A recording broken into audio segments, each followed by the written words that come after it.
And welcome back. Thom Hartmann here with us, with you, and with us is Senator Bernie Sanders. It's our Brunch with Bernie day early. Senator Sanders, welcome.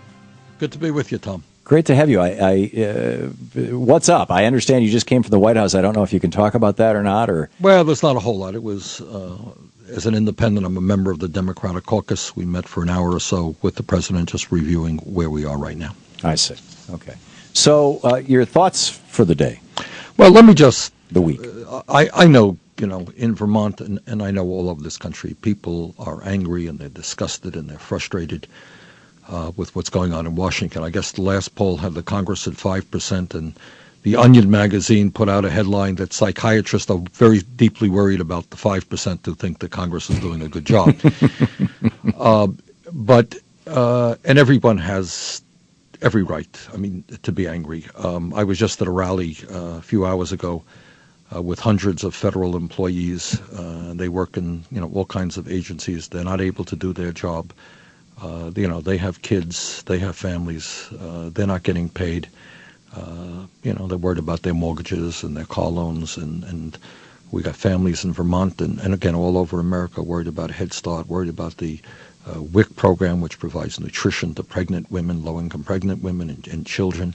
Got the Meals on Wheels program. We got all kinds of vulnerable people out there. I'm chairman of the Veterans Committee, very, very worried about the impact of this on veterans. We have been making some progress in speeding up the claims process, which has been a disaster, and that's going to be set back as a result of this. And we worry that in a couple of weeks, whether disabled vets are going to get the benefits to which they are entitled, or that's going to be delayed. So it is a disaster, and the people are hurting, and the people are disgusted. And I just want to give you my explanation as to why all of this is happening. And the first thing that I want people to appreciate is that when Speaker Boehner or anyone else gets up there and says, we want to talk, we want to negotiate, they have to understand, and it's not widely known, that what the Senate did in passing its budget, its continuing resolution, it was a terrible budget.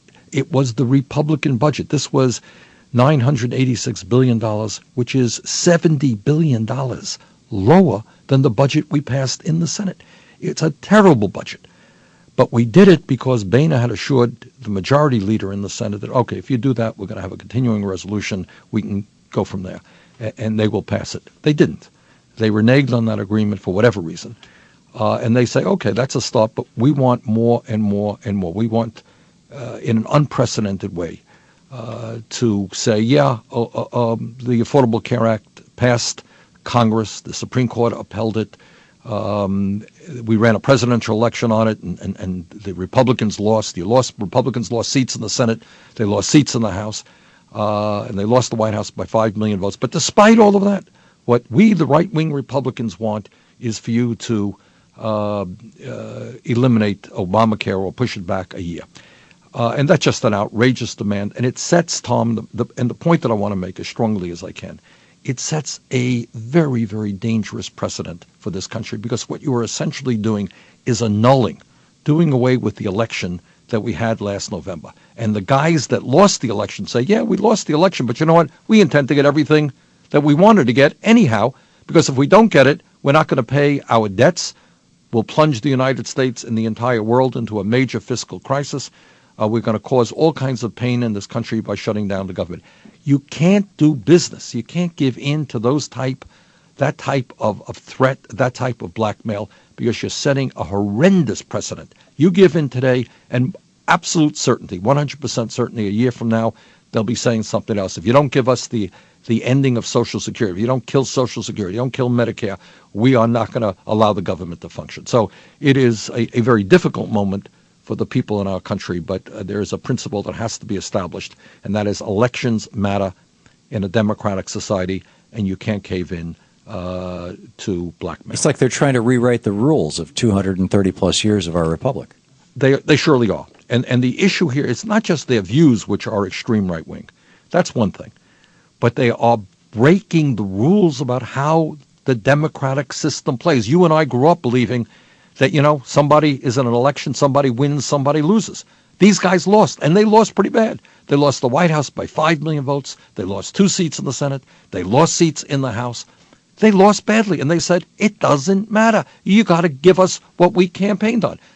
Now, if you go through that process, what is the sense of elections? What do elections matter? So it's important that the Democrats and the Republicans remain strong on that. The other point that I would make, and it has been made often, is that there are a number of non-right-wing extremist Republicans in the House who are prepared to work with virtually all of the Democrats in the House to vote for a clean budget continuing resolution. And that means that the government could reopen tomorrow if the Speaker of the House simply allowed them to have a vote. If he brought the budget that we passed here onto the floor and said, okay, vote it up or down. Now, Boehner has said a couple of days ago that he doesn't think he has the votes. Other people are pretty sure that the votes are there. So you have virtually all the Republicans, you have 20, 25, all of the Democrats, 20, 25 Republicans. That is more than 218 votes. So we think it can pass. And what Boehner is saying, rather than being Speaker of the U.S. House of Representatives, I will continue to be Speaker of the Republican Party, and I'm not going to allow that vote. No, this is not good. Any further thoughts on the week? Or well, yeah, pick up some and the other calls? thought is, people are scratching their heads all over this country, not only at the idea of a government shutdown and all of the pain and dislocation and economic turmoil that brings, or the idea that for the first time in the history of the country we don't pay our bills, but people are wondering, they say, what are you guys doing? We have very, very high unemployment. Real unemployment today is close to 14%. Youth unemployment, higher than that. African-American youth unemployment, off the charts. And what they are saying is, go to work. Start creating the millions of jobs that we desperately need. They are saying that all over this country, you have millions of people working for $8 an hour. They're working for $9 an hour. They're working for $10 an hour. They are working for wages that cannot sustain individuals or a family. They're saying, raise the minimum wage to a living wage. They're talking about the fact that they can't afford to send their kids to college anymore because the cost of college is so high. What do we do about that? They're talking about pay equity so that women get a fair pay for their work equal to men. So there are enormous issues out there. Global warming. I mean, every day you're seeing in the papers now, scientists are telling us that unless we get our act together and cut greenhouse gas emissions very significantly, this country is going to look radically different in 50, 75 years than it is right now. Much more unhospitable. Major cities perhaps underwater. We're not even talking about that issue. We're talking about whether or not the United States government pays its bills. So this is, it is very frustrating. What I hope happens, and I think it is beginning to happen to some degree, is you're having the business community that has funded and supported the Republican Party for years coming in and saying, you guys are nuts. Do you know what a default on our debt payment means to the economy? Do you understand that? Do you understand what shutting down the government means? So you got the business community leaning on. I think you have public anger focusing focusing on everybody. That's to be sure. But I think people understand that the real cause of this, most people understand, is the Republicans. Then you have Republican politicians where they're saying, hey, if we keep this thing up, are we going to retain control of the House in the next election? Or are the people going to be so disgusted with the Republicans that we'll lose it? So those factors, I think, bring us closer to a sane resolution to this. Yeah, hopefully. I understand you can be with us just until 4:30. Is that right, Senator? Yes. That's okay, right. Great. So we've got another 15 minutes. Bernie will pick up a few phone calls after this. So, actually, we have calls on hold. We'll be back with your calls for Senator Bernie Sanders in our truncated day early version of Brunch with Bernie here on the Thom Hartmann Program. This is the Thom Hartmann Program. And be sure to check out Bernie's website, sanders.senate.gov. You can sign up for the Bernie Buzz, his newsletter, and it's a great source of all the news.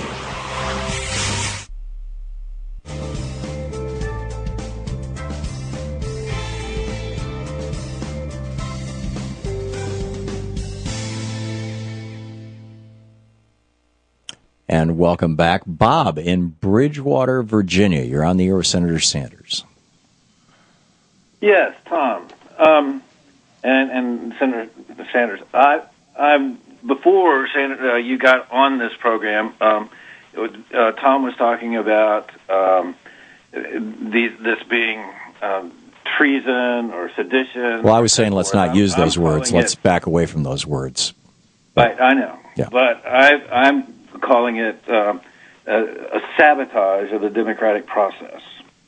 So, anyway, is it possible for democracy to survive in a situation where the minority refuses to accept the basic principle that majority rules?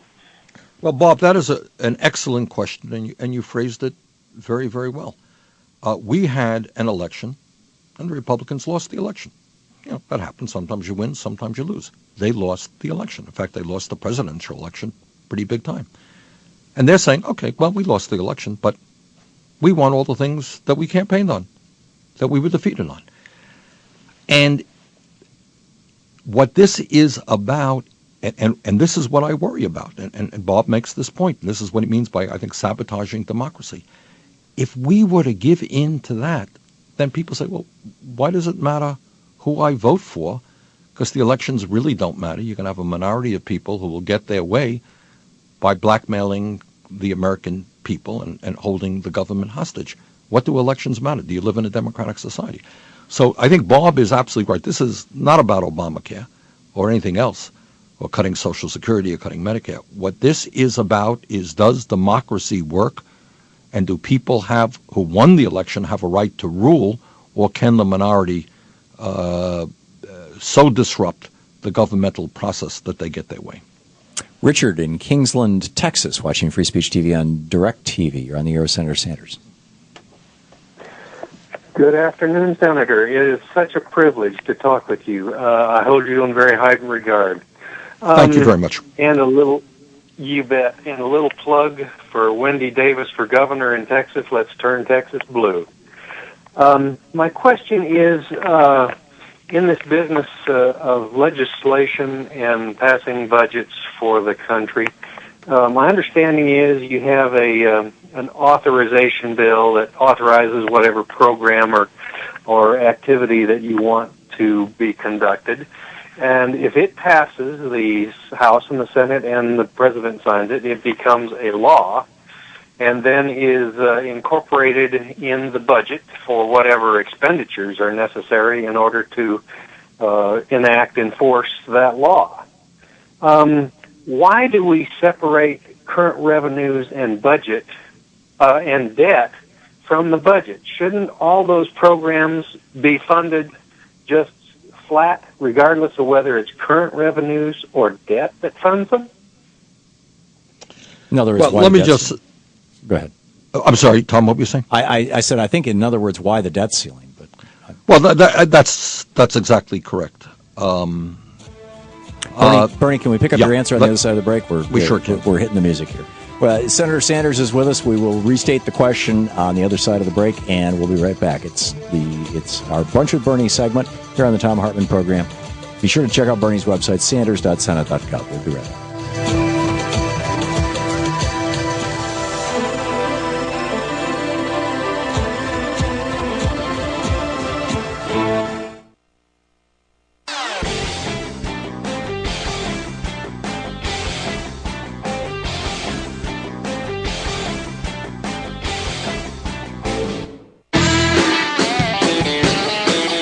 Past the hour, the Thom Hartmann Program, helping you win the water cooler wars. Our Brunch with Bernie half hour today, a day early, and Senator Sanders on the line with us. And Bernie, we just had a caller who asked, basically, why do we have the debt ceiling, and why can't we just, appropriate budgets and money and pay for things? And I think Richard I think he makes a very good point. And what he is saying in English is that if you appropriate money, if you spend money, it goes without saying, and the Constitution tells us you got to pay those debts.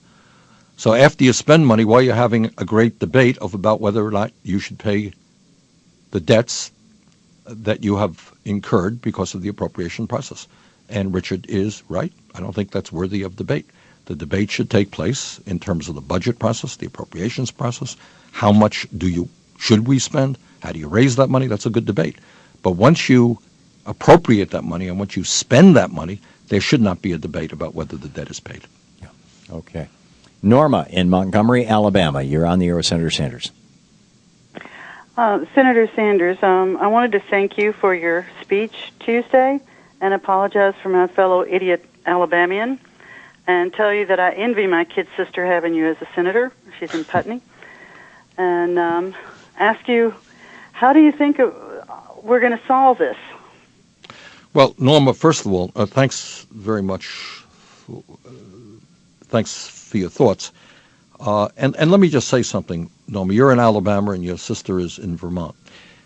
You know what? We need you in Alabama and people throughout the South and people in conservative states. You guys are standing up, and we need you to stand up, and we need to help you nationally. Because the truth of the matter is, whether it's Alabama, Mississippi, Utah, wherever it may be, the majority of the people in every state in this country are working people, are middle-class people, are people who are struggling. And what we need to do is develop an agenda which speaks to the needs of those people. And I think if we do that, not only Richard talked a moment ago about winning in Texas, which I think is very doable. Frankly, I think it can be done in Alabama, and I think it can be done in the South as well. And I hope next week, if I can get out of here, to in fact be speaking in Mississippi, Alabama, Georgia, South Carolina, just delivering that message. How it ends, I think, is when the people of this country, and hopefully much sooner than later, make it very clear and Republicans understand, as they are beginning to. I mean, you're seeing it in the papers, where people are saying, we continue going on like this. We're not going to continue to control the U.S. House of Representatives. Forget it. There's no way.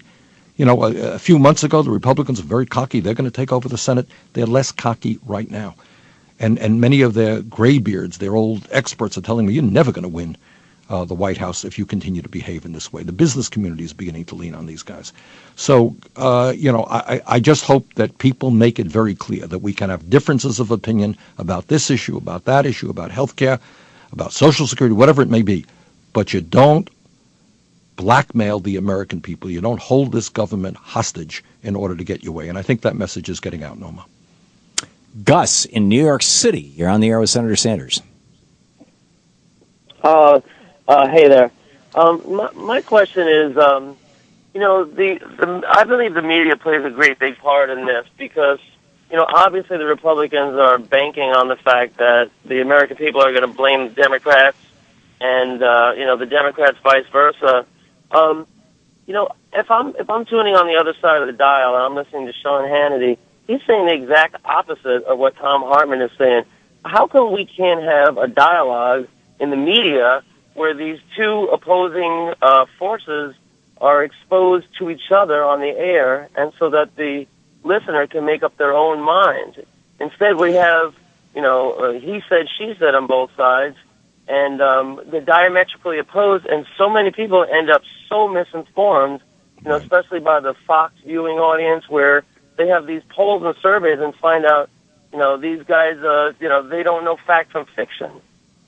Well, Gus, I think you make a very good point. As I recall, Tom, there was a poll maybe a couple of years ago where they polled Fox people who were really extremely uninformed. Yeah, Fox viewers were more misinformed about the actual news of the day than were people who did not read any newspapers or watch any news on television at all. Right. And so Gus's point is well taken. I mean, the other issue that we have to worry about is that, we take Thom Hartmann for granted, and Tom does a great job. We have other progressive talk show hosts do a great job.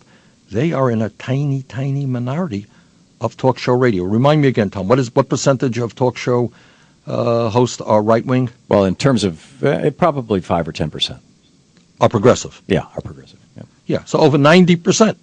So, Gus, all over this country, people are listening to Rush Limbaugh, they're listening to Sean Hannity, and we have got to do a better job, and people like Tom, I know, are working really hard at this, to get an alternative point of view out, a progressive point of view, which to my mind is the view that reflects the interests of the vast majority of the American people. The American people do not believe we should cut Social Security, Medicare, and Medicaid to give more tax breaks to billionaires. They don't believe in trade policies which shut down factories and Americans send their jobs to China. They don't believe that 1 out of 4 major corporations should be paying nothing in taxes. So I think we have a message that resonates, and our job is to just figure out how we get it out in all 50 states. Yeah. We have a little less than a minute left to go, Bernie. Closing thoughts for the week? Well, the closing thoughts is that while we deal with this shutdown of the government and while we deal with the debt crisis, we have got to also remember that this country is in the midst of a major, major economic downturn. Real unemployment, 14%, as I said earlier. Real wages going down for millions and millions of people. The gap between the very, very rich and everybody else is growing wider. So we have got to stay focused on these economic issues and keep pushing, not just to maintain the Affordable Care Act, but even to go further, to guarantee health care to all of our people, to create the millions of jobs we need. So it's not just being defensive. We've got to get on the offensive and be proactive. I so agree. Senator Sanders, thank you so much for being with us, Bernie. My pleasure. It's always fun.